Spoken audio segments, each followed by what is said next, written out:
So as I said at the beginning of Mass, today we're celebrating the feast day of St. Justin Martyr. He was an early church convert to the faith. He was born around the year 100, the end of the first Christian century. He was converted, historians say, somewhere around the year 130. He tried out a lot of those kind of popular philosophical religious schools at the time. He was dipping his toe in Platonism before he made his way to Christianity. And in the year 165, he suffered martyrdom along with 5 other companions. He was scourged, and then they were beheaded. He was a brilliant scholar, philosopher. He was one of the first philosopher converts of the faith, and he wrote prolifically. He wrote so extensively. His apologies, which are not sorry letters, they are his defense of the faith, and his dialogues, especially his dialogue with Trypho the Jew. They were so formative for the early church fathers, St. Justin Martyr's thinking. Anyway, I think it's pretty astounding when you just think about the timeline. He's not that far removed from St. Paul, who we hear about in the first reading, right? St. Paul, who died shortly, around the year 67. St. Paul, who was also martyred. Justin Martyr is not that far removed from St. Paul, and I think that's pretty astounding. And I think about like the intermediaries between St. Paul and Justin Martyr. Right? Like, how did we get from a St. Paul to a Justin Martyr? And I often think about the history of the church, like the spread of the gospel, the spread of Christianity through time. I think about it through the image of how the Easter Vigil liturgy begins. Right? The Easter Vigil liturgy begins with that big bonfire, and we light the Paschal candle. The Paschal candle is brought into the church, and from the light of Christ, individual flames are lit, and they're spread flame by flame, person to person, passing along the flame down through the ages. That's how the faith is passed. Just think about who were the people, who were the candles between Paul and Justin. We see in that first reading, like Paul, he came to Ephesus, and he started, if you will, a big bonfire there, a bonfire of faith. We call it the early church community in Ephesus. It was such an intense witness that he gave them that he was, in Ephesus was one of the wonders of the ancient world, the temple to Artemis. It was this gigantic temple, and the whole economy of Ephesus was built up around the cult of Artemis. And Paul comes to Ephesus and just preaches Christ. And he's beaten to death, basically, thrown out of the city. And he gets back up and he goes back into the city to keep preaching. Such a powerful witness. He moved so many hearts. He began to form this flock. He's building this bonfire, so to speak, and he's addressing the priests, the presbyters of Ephesus, as he's preparing to leave them, And here's what I find fascinating about Paul's dialogue with the Ephesian presbyters, the priests. He says that he knows that when he leaves, savage wolves will come among them and will not spare the flock.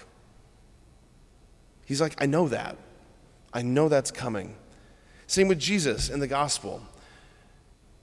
The world will hate them. And then he says, and I send them into the world. Savage wolves will come and come among the flock and not spare them. The world will hate them. I send them into the world. What is going on? Why does Paul do this? So what does he do? I know the wolves are coming. Does he stay? No. He doesn't. He still leaves. He does not stay. He doesn't coddle them. He doesn't protect them. He leaves them knowing that they will struggle, knowing that they will suffer. He knows that they'll be persecuted. And he leaves not because he wants them to suffer or that he wants them to struggle, or that he wants them to be persecuted. He leaves them knowing that they will experience all this, because if they don't, then they'll never grow. If I stay with you, church in Ephesus, then you'll never grow. Same with the Lord. If I stay with you, if I say, you know what, don't go into the world. I just want you to make these little Christian ghettos, these little Christian enclaves. That's not what he does. Paul here is being a good father, if I can put it that way. He's being a good father. Part of the father's role, yes, is to protect his children, but it's also to throw them in the deep end. It's also to invite them into struggle. It's also to let them experience battle. Part of the Father's role is to let his sons and his daughters discover that I have within myself more than I thought was there. To face the battle. Because if I protect you from everything, Paul's saying, you will never grow. You will never, ever grow. I need you to grow into the full stature of Christian discipleship, is what he's saying. I need you to choose this. I think about all that within the context of what we're experiencing right now in the church of, our modern age, right? What the Lord is allowing us to suffer in the present age. Yes, like savage wolves have donned clerical garb. It's true. Like we've experienced it in our own diocese. We've experienced it in the Church of the United States. We've experienced it in the global church. There are wolves within and there are wolves without. The enemies of the church are numberless. I think we here in the United States, especially me and my generation, I had dinner with my classmates last night, the 4 other guys who I was ordained with, and we were talking about how, in many ways, the past couple years, at least the years of our formation, it was within this lull of the battle, like this sort of temporary peace, this time of peace and security, which makes the church, as one author put it, fat and lazy. The embers of the bonfire kind of begin to cool and they spread out. The light dims when you're not having to fight for it.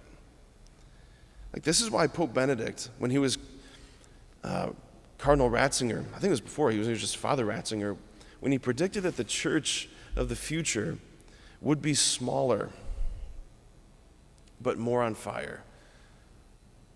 It would be smaller but more on fire. I mean, why is it that in areas where Christians are persecuted that Christianity flourishes? Why is it where the faith is challenged the most that the faithful dig deeper? Do some fall away? Yeah, absolutely they do, but not all. There's this always faithful remnant, and that faithful remnant, because it has to face challenge, it grows hotter and richer and deeper. Like the fact that suffering and persecution should show up in our worlds, is not a sign of us being punished by the Lord. It's the Father's pedagogy. It's his way of drawing his sons and daughters deeper and deeper. It's his way of fanning the flame. He's saying, I want you to be more fortified. I want you to be like a shining luminary in this culture of darkness. He's inviting us deeper. Paul knew this, Justin Martyr knew this, and please, Lord, let us know this in our own day and age. We're called to so much more. And when there's suffering, when there's persecution, that's the only way the Lord can draw us in deeper. So may we not resist it. May we say yes to it. Amen.